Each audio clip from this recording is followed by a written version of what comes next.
أعوذ بالله من الشيطان الرجيم. بسم الله الرحمن الرحيم. قال ألم أقل لك إنك لن تستطيع معي صبرا. قال إن سألتك عن شيء بعدها فلا تصاحبني قد بلغت من لدني عذرا. فانطلقا حتى إذا أتيا أهل قرية استطعما أهلها فأبوا أن يضيفوهما فوجدا فيها جدارا يريد أن ينقض فأقامه. قال لو شئت لاتخذت عليه أجرا. قال هذا فراق بيني وبينك سأنبئك بتأويل ما لم تستطع عليه صبرا. أما السفينة فكانت لمساكين يعملون في البحر فأردت أن أعيبها وكان وراءهم ملك يأخذ كل سفينة غصبا. وأما الغلام فكان أبواه مؤمنين فخشينا أن يرهقهما طغيانا وكفرا فأردنا أن يبدلهما ربهما خيرا منه زكاة وأقرب رحما. وأما الجدار فكان لغلامين يتيمين في المدينة وكان تحته كنز لهما وكان أبوهما صالحا. فأراد ربك أن يبلغا أشدهما ويستخرجا كنزهما رحمة من ربك وما فعلته عن أمري ذلك تأويل ما لم تستطع عليه صبرا. ويسألونك عن ذي القرنين قل سأتلو عليكم منه ذكرا. إنا مكنا له في الأرض وآتيناه من كل شيء سببا فأتبع سببا حتى إذا بلغ مغرب الشمس وجدها تغرب في عين حمئة ووجد عندها قوما. قلنا يا ذا القرنين إما أن تعذب وإما أن تتخذ فيهم حسنا. قال أما من ظلم فسوف نعذبه ثم يرد إلى ربه فيعذبه عذابا نكرا. وأما من آمن وعمل صالحا فله جزاء الحسنى وسنقول له من أمرنا يسرا. ثم أتبع سببا حتى إذا بلغ مطلع الشمس وجدها تطلع على قوم لم نجعل لهم من دونها سترا. كذلك وقد أحطنا بما لديه خبرا. ثم أتبع سببا حتى إذا بلغ بين السدين وجد من دونهما قوما لا يكادون يفقهون قولا. قالوا يا ذا القرنين إن يأجوج ومأجوج مفسدون في الأرض فهل نجعل لك خرجا على أن تجعل بيننا وبينهم سدا. قال ما مكني فيه ربي خير فأعينوني بقوة أجعل بينكم وبينهم ردما. آتوني زبر الحديد حتى إذا ساوى بين الصدفين قال انفخوا حتى إذا جعله نارا قال آتوني أفرغ عليه قطرا. فما استطاعوا أن يظهروه وما استطاعوا له نقبا. قال هذا رحمة من ربي فإذا جاء وعد ربي جعله دكا وكان وعد ربي حقا. وتركنا بعضهم يومئذ يموج في بعض ونفخ في الصور فجمعناهم جمعا. وعرضنا جهنم يومئذ للكافرين عرضا. الذين كانت أعينهم في غطاء عن ذكري وكانوا لا يستطيعون سمعا. أفحسب الذين كفروا أن يتخذوا عبادي من دوني أولياء إنا أعتدنا جهنم للكافرين نزلا قل هل ننبئكم بالأخسرين أعمالا الذين ضل سعيهم في الحياة الدنيا وهم يحسبون أنهم يحسنون صنعا أولئك الذين كفروا بآيات ربهم ولقائه فحبطت أعمالهم فلا نقيم لهم يوم القيامة وزنا ذلك جزاؤهم جهنم بما كفروا واتخذوا آياتي ورسلي هزوا إن الذين آمنوا وعملوا الصالحات كانت لهم جنات الفردوس نزلا خالدين فيها لا يبغون عنها حولا قل لو كان البحر مدادا لكلمات ربي لنفد البحر قبل أن تنفد كلمات ربي ولو جئنا بمثله مددا قل إنما أنا بشر مثلكم يوحى إلي أنما إلهكم إله واحد فمن كان يرجو لقاء ربه فليعمل عملا صالحا ولا يشرك بعبادة ربه أحدا بسم الله الرحمن الرحيم كافها يا عين صاد ذكر رحمة ربك عبده زكريا إذ نادى ربه نداء خفيا قال رب إني وهن العظم مني واشتعل الرأس شيبا ولم أكن بدعائك رب شقيا وإني خفت الموالي من ورائي وكانت امرأتي عاقرا فهب لي من لدنك وليا يرثني ويرث من آل يعقوب واجعله رب رضيا يا زكريا إنا نبشرك بغلام اسمه يحيى لم نجعل له من قبل سميا قال رب أنى يكون لي غلام وكانت امرأتي عاقرا وقد بلغت من الكبر عتيا قال كذلك قال ربك هو علي هين وقد خلقتك من قبل ولم تك شيئا قال رب اجعل لي آية قال آيتك ألا تكلم الناس 3 ليال سبيا فخرج على قومه من المحراب فأوحى إليهم أن سبحوا بكرة وعشيا يا يحيى خذ الكتاب بقوة وآتيناه الحكم صبيا وحنانا من لدنا وزكاة وكان تقيا وبرا بوالديه ولم يكن جبارا عصيا وسلام عليه يوم ولد ويوم يموت ويوم يبعث حيا واذكر في الكتاب مريم إذ انتبذت من أهلها مكانا شرقيا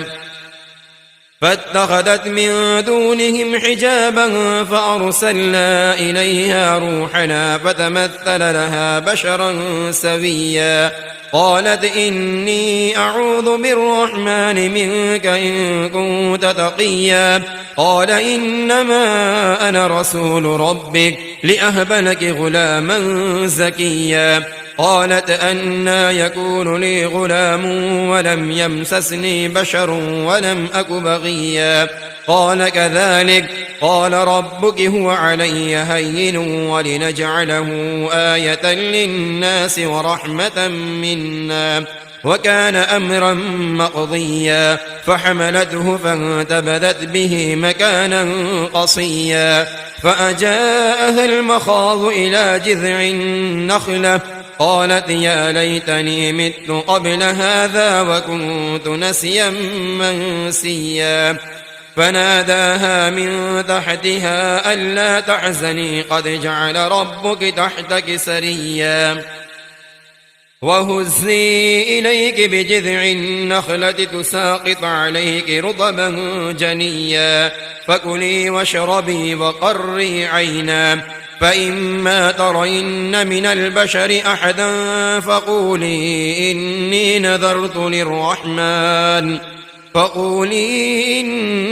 نذرت للرحمن صوما فلن أكلم اليوم إنسيا فأتت به قومها تحمله قالوا يا مريم لقد جئت شيئا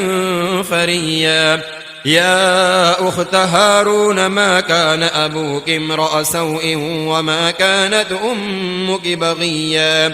فأشارت إليه قالوا كيف نكلم من كان في المهد صبيا قال إني عبد الله آتاني الكتاب وجعلني نبيا وجعلني مباركا أينما كنت وأوصاني بالصلاة والزكاة ما دمت حيا وبرا بوالدتي ولم يجعلني جبارا شقيا والسلام علي يوم ولدت ويوم أموت ويوم أبعث حيا ذلك عيسى ابن مريم قول الحق الذي فيه يمترون ما كان لله أن يتخذ من ولد سبحانه إذا قضى أمرا فإنما يقول له كن فيكون وإن الله ربي وربكم فاعبدوه هذا صراط مستقيم فاختلف الأحزاب من بينهم فويل للذين كفروا من مشهد يوم عظيم أسمع بهم وأبصر يوم يأتوننا لكن الظالمون اليوم في ضلال مبين وأنذرهم يوم الحسرة إذ قضي الأمر وهم في غفلة وهم لا يؤمنون إنا نحن نرث الأرض ومن عليها وإلينا يرجعون واذكر في الكتاب إبراهيم إنه كان صديقا نبيا إذ قال لأبيه يا أبت لم تعبد ما لا يسمع ولا يبصر ولا يغني عنك شيئا يا أبت إني قد جاءني من العلم ما لم يأتك فاتبعني أهدك صراطا سويا يا أبت لا تعبد الشيطان إن الشيطان كان للرحمن عصيا يا أبت إني أخاف أن يمسك عذاب من الرحمن فتكون للشيطان وليا قال أراغب أنت عن آلهتي يا إبراهيم لئن لم تنته لأرجمنك وهجرني مليا قال سلام عليك سأستغفر لك ربي إنه كان بي حفيا وأعتزلكم وما تدعون من دون الله وأدعو ربي عسى ألا أكون بدعاء ربي شقيا فلما اعتزلهم وما يعبدون من دون الله وهبنا له إسحاق ويعقوب وكلا جعلنا نبيا ووهبنا لهم من رحمتنا وجعلنا لهم لسان صدق عليا واذكر في الكتاب موسى إنه كان مخلصا وكان رسولا نبيا وناديناه من جانب الطور الأيمن وقربناه نجيا ووهبنا له من رحمتنا أخاه هارون نبيا واذكر في الكتاب إسماعيل إنه كان صادق الوعد وكان رسولا نبيا وكان يأمر أهله بالصلاة والزكاة وكان عند ربه مرضيا واذكر في الكتاب إدريس إنه كان صديقا نبيا ورفعناه مكانا عليا أولئك الذين أنعم الله عليهم من النبيين من ذرية آدم وممن حملنا مع نوح ومن ذرية إبراهيم وإسرائيل وممن هدينا واجتبينا إذا تتلى عليهم آيات الرحمن خروا سجدا وبكيا فخلف من بعدهم خلف أضاعوا الصلاة واتبعوا الشهوات فسوف يلقون غيا إلا من تاب وآمن وعمل صالحا فأولئك يدخلون الجنة ولا يظلمون شيئا جنات عدن التي وعد الرحمن عباده بالغيب إنه كان وعده مأتيا لا يسمعون فيها لغوا إلا سلاما ولهم رزقهم فيها بكرة وعشيا تلك الجنة التي نورث من عبادنا من كان تقيا وما نتنزل إلا بأمر ربك له ما بين أيدينا وما خلفنا وما بين ذلك وما كان ربك نسيا رب السماوات والأرض وما بينهما فاعبده واصطبر لعبادته هل تعلم له سميا ويقول الإنسان أإذا ما مت لسوف أخرج حيا أولا يذكر الإنسان أنا خلقناه من قبل ولم يك شيئا فوربك لنحشرنهم والشياطين ثم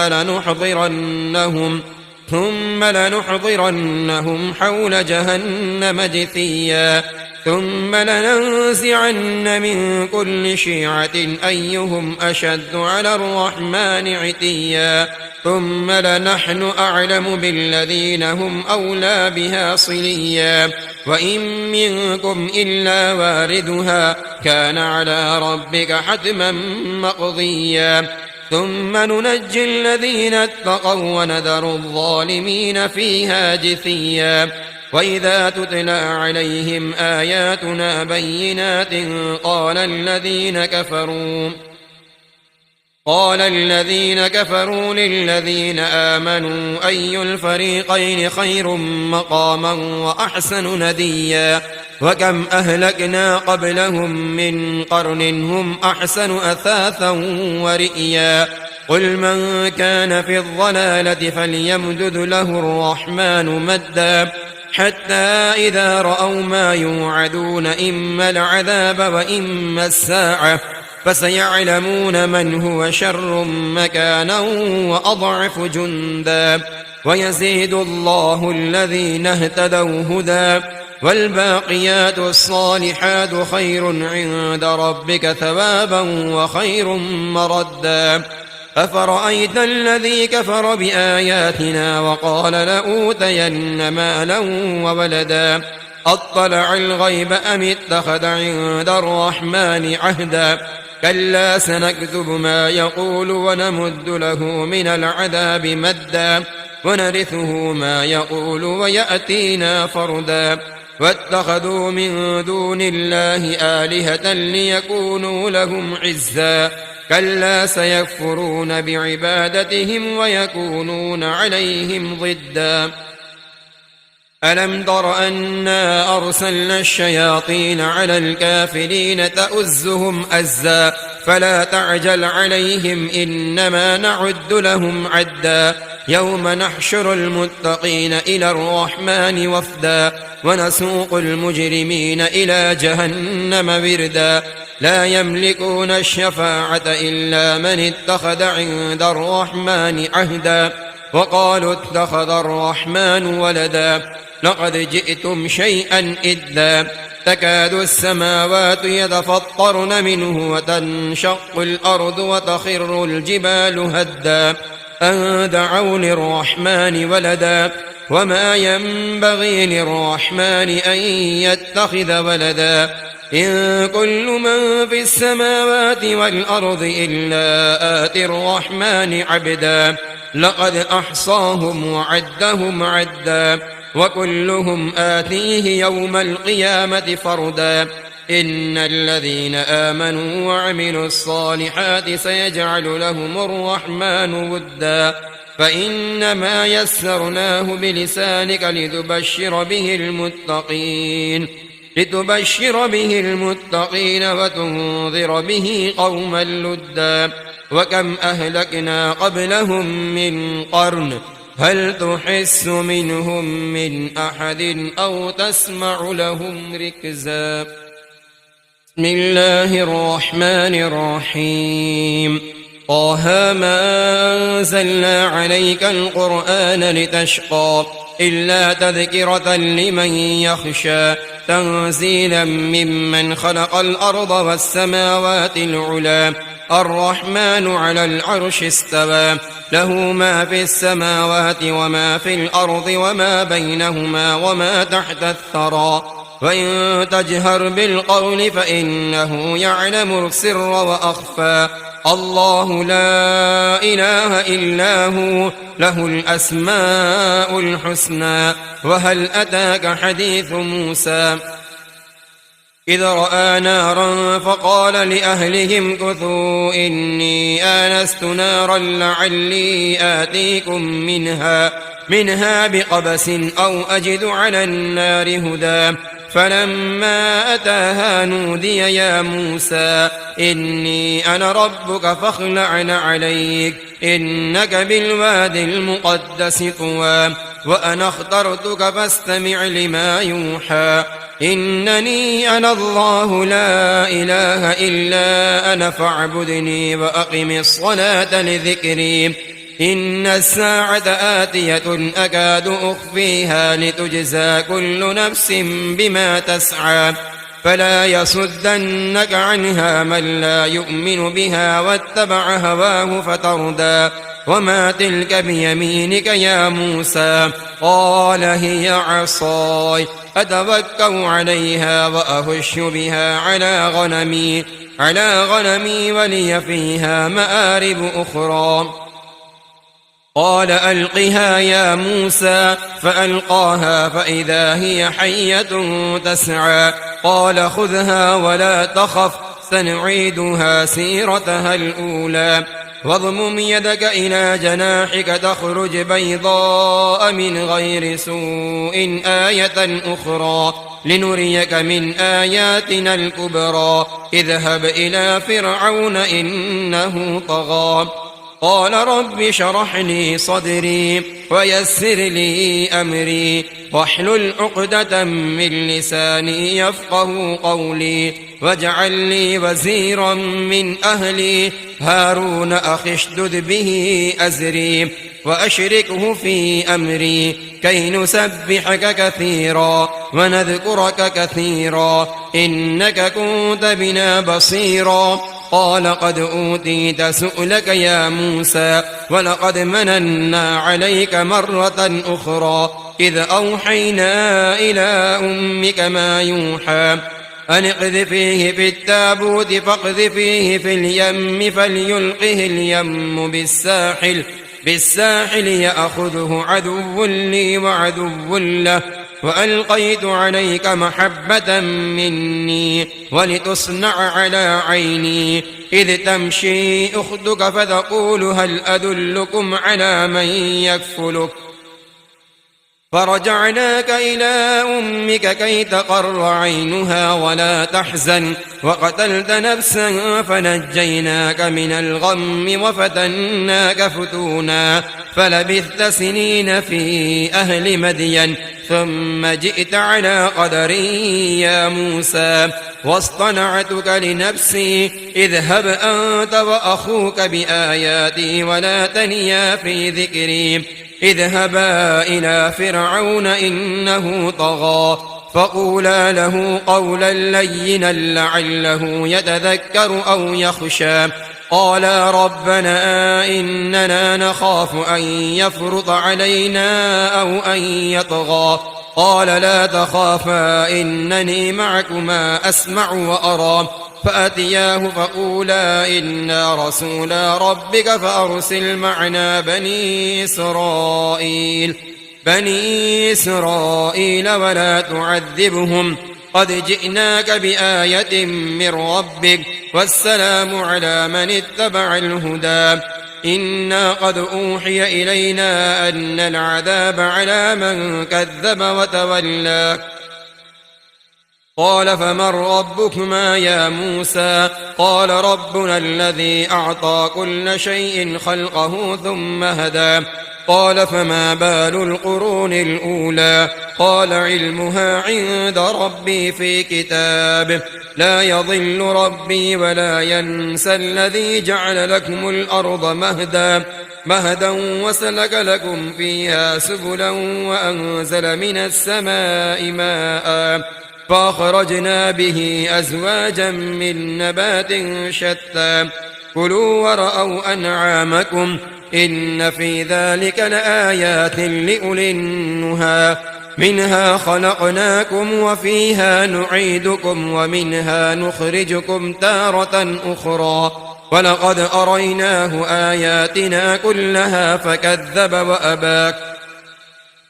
قال أجئتنا لتخرجنا من أرضنا بسحرك يا موسى فلنأتينك بسحر مثله فاجعل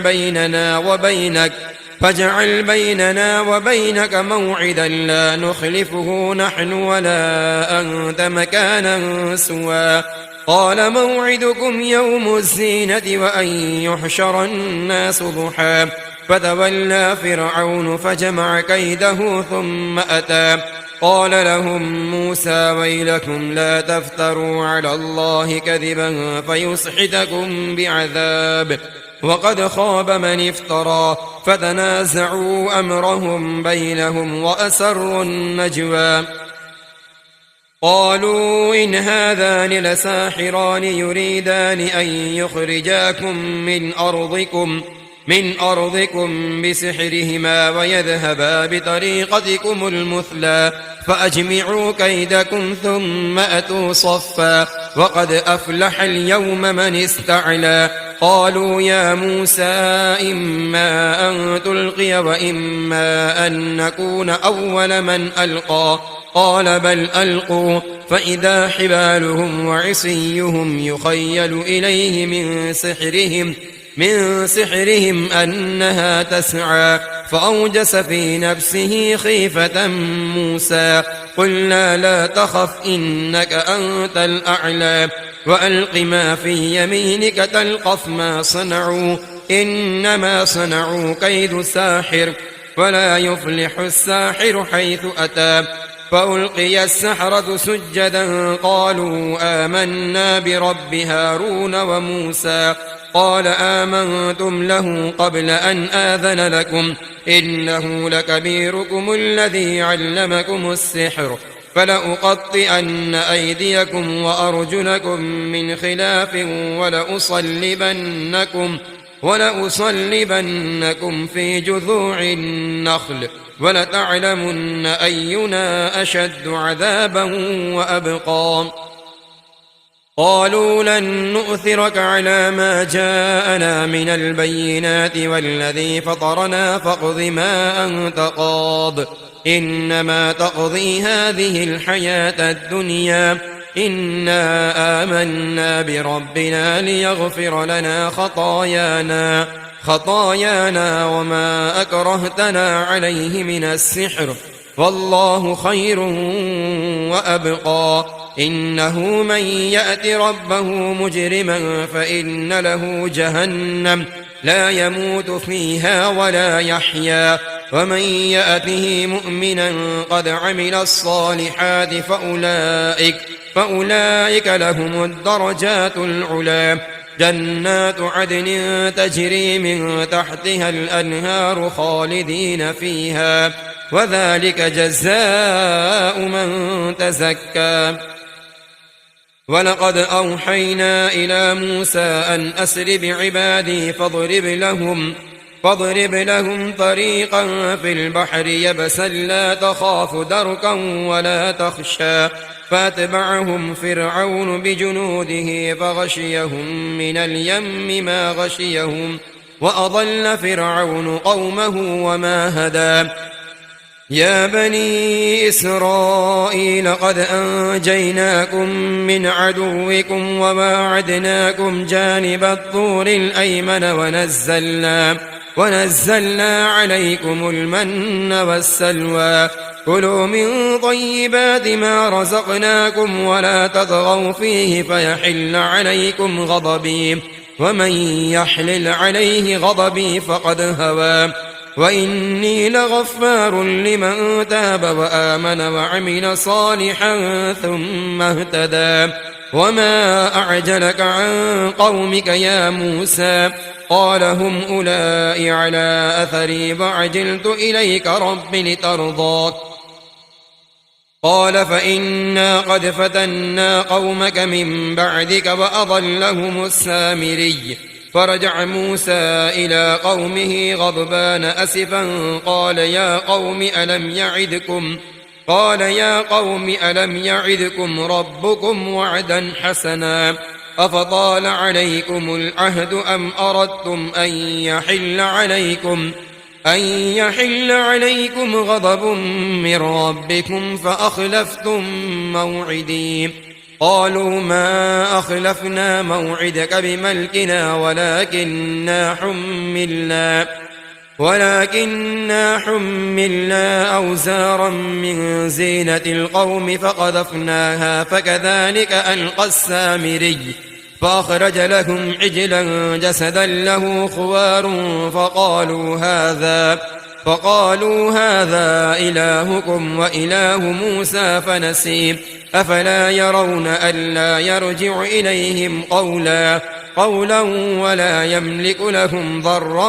ولا نفعا ولقد قال لهم هارون من قبل يا قوم إنما فتنتم به وإن ربكم الرحمن فاتبعوني وأطيعوا أمري قالوا لن نبرح عليه عاكفين حتى يرجع إلينا موسى قال يا هارون ما منعك إذ رأيتهم ضلوا ألا تتبعن أفعصيت أمري قال يا ابن أم لا تأخذ بلحيتي ولا برأسي إني خشيت أن تقول فرقت بين بني إسرائيل ولم ترقب قولي قال فما خطبك يا سامري قال بصرت بما لم يبصروا به فقبضت قبضة من أثر الرسول فنبذتها وكذلك سولت لي نفسي قال فاذهب فإن لك في الحياة أن تقول لا مساس وإن لك موعدا لن تخلفه وانظر إلى إلهك الذي ظلت عليه عاكفا لنحرقنه ثم لننسفنه في اليم نسفا إنما إلهكم الله الذي لا إله إلا هو وسع كل شيء علما كذلك نقص عليك من أنباء ما قد سبق وقد آتيناك من لدنا ذكرا من أعرض عنه فإنه يحمل يوم القيامة وزرا خالدين فيه وساء لهم يوم القيامة حملا يوم ينفخ في الصور ونحشر المجرمين يومئذ زرقا يتخافتون بينهم إن لبثتم إلا عشرا نحن أعلم بما يقولون إذ يقول أمثلهم طريقة إن لبثتم إلا يوما ويسألونك عن الجبال فقل ينسفها ربي نسفا فيذرها قاعا صفصفا لا ترى فيها عوجا ولا أمتا يومئذ يتبعون الداعي لا عوج له وخشعت الأصوات للرحمن فلا تسمع إلا همسا يومئذ لا تنفع الشفاعة إلا من أذن له الرحمن ورضي له قولا يعلم ما بين أيديهم وما خلفهم ولا يحيطون به علما وعنت الوجوه للحي القيوم وقد خاب من حمل ظلما ومن يعمل من الصالحات وهو مؤمن فلا يخاف ظلما ولا هضما وكذلك أنزلناه قرآنا عربيا وصرفنا فيه من الوعيد لعلهم يتقون أو يحدث لهم ذكرا فتعالى الله الملك الحق ولا تعجل بالقرآن من قبل أن يقضى إليك وحيه وقل رب زدني علما ولقد عهدنا إلى آدم من قبل فنسي ولم نجد له عزما وإذ قلنا للملائكة اسجدوا لآدم فسجدوا إلا إبليس أبى فقلنا يا آدم إن هذا عدو لك ولزوجك فلا يخرجنكما من الجنة فتشقى إن لك ألا تجوع فيها ولا تعرى وأنك لا تظمأ فيها ولا تضحى فوسوس إليه الشيطان قال يا آدم هل أدلك